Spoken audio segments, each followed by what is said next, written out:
Oye, como le decíamos, regresamos aquí a Prohibido Callarse. Solamente unos minutos hacemos contacto con Arroyo Naranjo, pero para ver qué es lo que sucedió allí. Pero permíteme presentar a un panel de amigos que me acompañan el día de hoy para analizar qué es lo que está pasando en Cuba. Está con nosotros Gustavo Marín, es analista político, pero más que analista político, ha sido básicamente una de las gente más innovadora en este proceso cubano. En la década de los 70 crea Abdala, que es una organización socialdemócrata que cambia las reglas del juego en la manera que se hacía política hacia Cuba en los Estados Unidos y desde Estados Unidos. Continúa una carrera política tremendamente exitosa. Para nosotros es un placer dar la bienvenida. Qué bueno tenerte acá. Encantado. Un placer. Tenemos también con nosotros, que nos ha acompañado en otras ocasiones, Jorge de Armas, periodista, analista político. Qué bueno que estás aquí, Jorge. Un placer. Siempre y está con nosotros también, que nos ha acompañado en otras ocasiones, Marcelino Millares, analista político internacional. Estuvo en Playa Girón, ha tenido una carrera no solamente dentro de la democracia cristiana, sino dentro del periodismo. Ha sido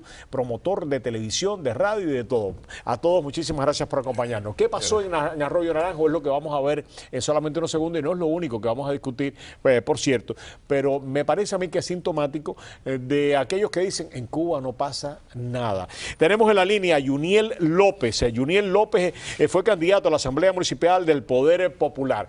Yuniel se postula para sorpresa de los órganos del Estado. Sus compatriotas allí en Arroyo Naranjo dicen, Yuniel debe ser el candidato de nosotros. Va a una elección, vamos a llamarle una elección general para utilizar los términos aquí de Miami, en que no sería lo correcto. Pero de todas maneras, va a una elección general, la pierde. No por muchos votos, pero la pierde. Hace solamente unas horas, indignados representantes del poder oficial fueron a hacerle un acto de repudio.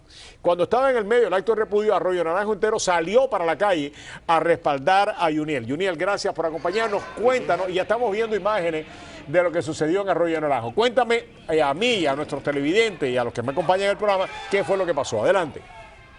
Sí, un saludo tengan ustedes y bueno, todos los que están escuchando y viendo el programa. Bueno, sí, el día 19, después haberse dado los que habían ganado, ¿no? O sea, el candidato que ganó, los comunistas acá ya tenían, ¿no? Antes de empezar a dictar el número de votos, estaba la seguridad del Estado, algunos médicos de los que supuestamente habían viajado a Ébola, habían preparado toda una maniobra para hacerme un acto de repudio, se les fue fallido. Empezaron a gritar consignas, cuando dan los números del voto que había ganado el otro delegado, empezaron a gritar consignas como viva Fidel, viva Raúl y viva la revolución. No viva el candidato que salió, y abajo la gusanera. Entonces, cuando dan el número de votos mío, el pueblo empieza a gritar Yuniel, Yuniel, Yuniel, Yuniel. Ahí, bueno, ya salimos caminando y ellos se quedaron, parece que muy molestos, y empezaron a gritar abajo la gusanera, y a cantar el himno sale la población completa que me apoya acá, que me quiere, y empieza a gritar, Yuniel, tranquilo, el pueblo está contigo, Yuniel, ahí, Y ahí empiezan a corearme esas palabras, que creo que fue algo muy duro, algo inesperado, porque rápidamente se metieron para me tuvieron que esconderse porque ellos no esperaban este apoyo que iba a recibir yo del pueblo. Qué bien. Yuniel, muchísimas gracias. Sin lugar a dudas, esto es una noticia que vamos a estarle dando seguimiento directamente desde allá. Desde Cuba, Yuniel López fue candidato a la Asamblea Municipal del Poder Popular.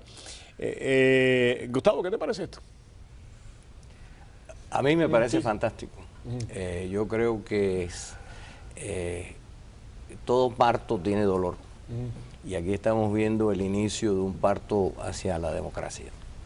Pero no es la democracia de dedo, no es la democracia financiada desde los exteriores, no es la financiada tampoco para la creación de grupos de pancarta o reciclaje de lo mismo que ha habido.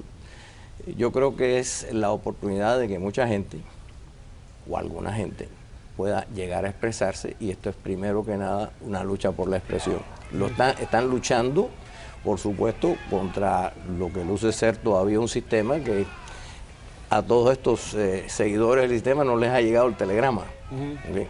Seguimos en la lucha contra el imperialismo, la gusanera, los agentes enemigos, todo este. Y por supuesto, de este lado, yo recibo Facebook, así que lo leo de ambos lados en ese sentido, siempre el escepticismo pesimista, acomplejado muchas veces de que nada se puede lograr en Cuba.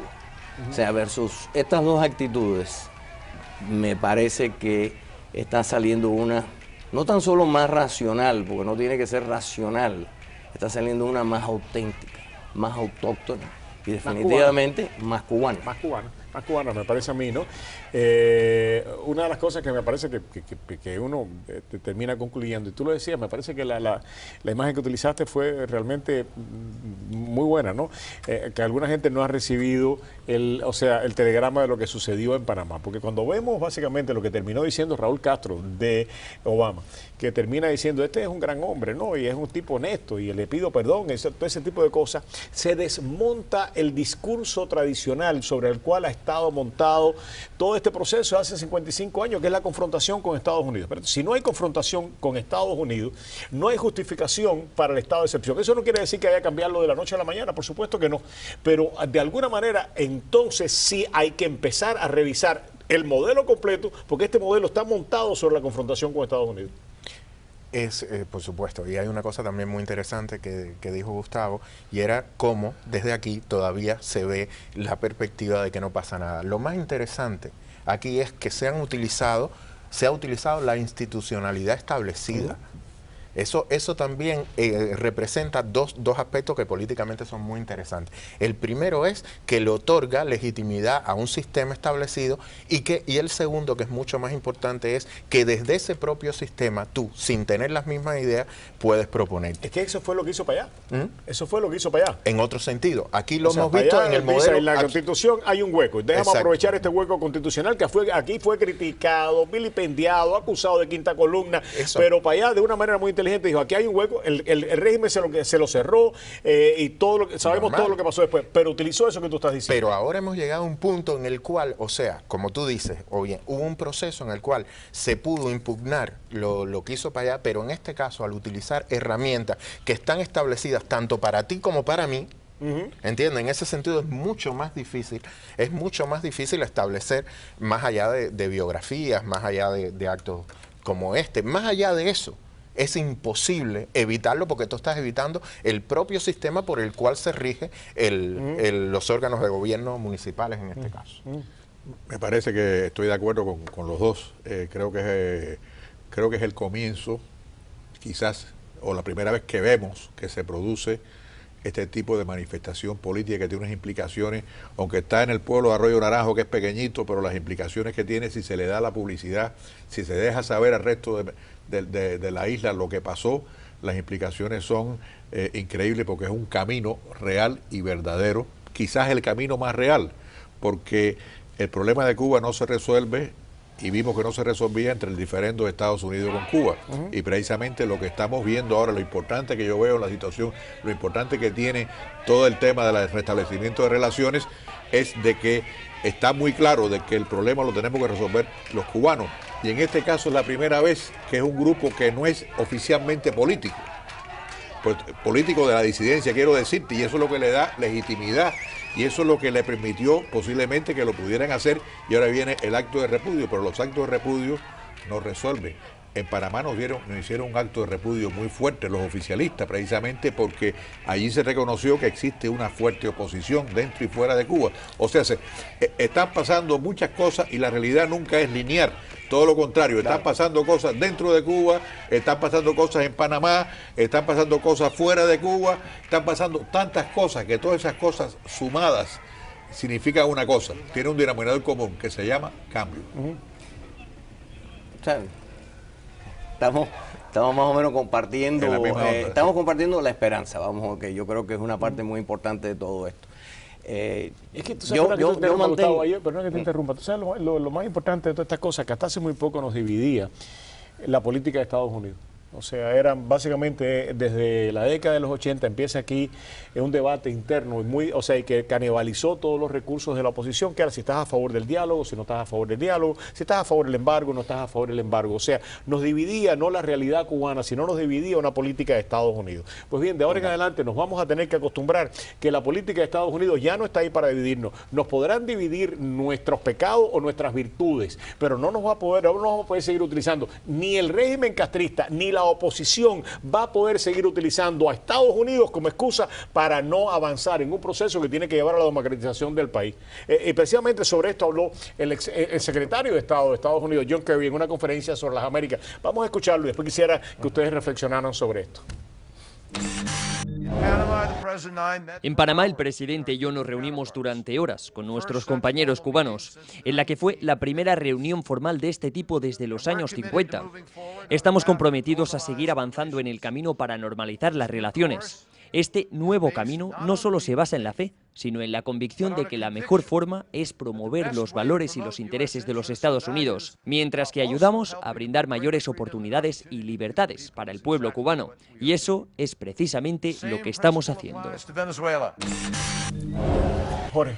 Bueno, evidentemente esto es continuidad de aquellas palabras de John Kerry que dijo: nosotros tenemos que liberar los viajes de los norteamericanos a Cuba porque los mejores embajadores de nuestros valores y nuestra ideología somos nosotros mismos. Hay un proceso de cambio en el cual hay que remover absolutamente todas las estructuras de hostilidad para que desaparezcan todos los pretextos. Este es el momento, como bien tú dices, de que se despoje totalmente el problema cubano del estigma del peso norteamericano, tanto de las políticas que promueven un cambio de régimen, tanto los fondos que sustentan esa política de cambio de régimen, como de leyes que son absolutamente criticadas por las organizaciones internacionales, como el embargo. En ese momento nos despediremos de todos los pretextos y avanzaremos hacia la Cuba que todos queremos. Yo no conocía a Jorge y ha sido un placer intercambiar puntos de vista con él hoy, en realidad, porque hay veces que, permíteme esta introducción, pero hay veces que prejuzgamos a la gente porque creemos que esté en una u otra posición y en realidad no lo está. Yo creo que lo fundamental es que aquí hay tres personas que han transitado diferentes predios y hay millones allá afuera, que no importa dónde hayan estado o estén, quieren estar en el futuro de Cuba y en el presente. La preocupación, y lo compartía con Jorge anteriormente, es también de que muchas de estas cosas no son artificios retóricos, no es el peso norteamericano para llegar a este lado y entonces hacer lo otro. O sea, es cierto, pero vamos a hablar de estructuras y de hecho yo creo que el gobierno de Cuba le toca una responsabilidad extraordinaria en estos momentos, si de hecho y seriamente está empeñado en este tipo de intercambio de relaciones. Primero tiene que enterarse de que además de la normalización de relaciones con los Estados Unidos, aquí hay un pueblo. Aquí hay un pueblo que no todo el mundo recibe las dávidas del imperio, ni todo el mundo comparte tampoco la ideología del imperialismo, pero tampoco tiene que compartir la idea y el concepto del Estado totalitario. Y yo creo que lo que hay que empezar es a desmembrar el aparato totalitario, sobre todo, o sea, aquí no va a haber democracia siempre que un ciudadano vea a un agente de la seguridad del Estado detrás de alguien. Aquí no va a haber si tu seguridad peligra. Esa es parte de esto. Y además hay que ir a las partes sociales. Salarios, empleo, representación sindical. Y es un tema que quiero abordar cuando regrese, ¿no? Porque una de las cosas que a mí me preocupa tremendamente es precisamente que en esta fiesta del destape, y lo decía ayer y quiero seguirlo reiterando, Cuba se está poniendo en subasta. Y una de las cosas que tenemos la responsabilidad de los cubanos, donde quiera que estamos, dentro y fuera del país, si realmente pensamos en el presente y el futuro, es como de alguna manera preservamos la soberanía del país. Y preservar la soberanía del país no solamente desde el punto de vista político, sino también económico. Y cómo nosotros vamos a defender los derechos de esos trabajadores que van a ser contratados por empresas, que lo que van a buscar es cómo pueden obtener mano de obra barata y que no se sindicalice y explotarla. Eso es parte de la agenda, creo yo, de todos nosotros. Regresamos.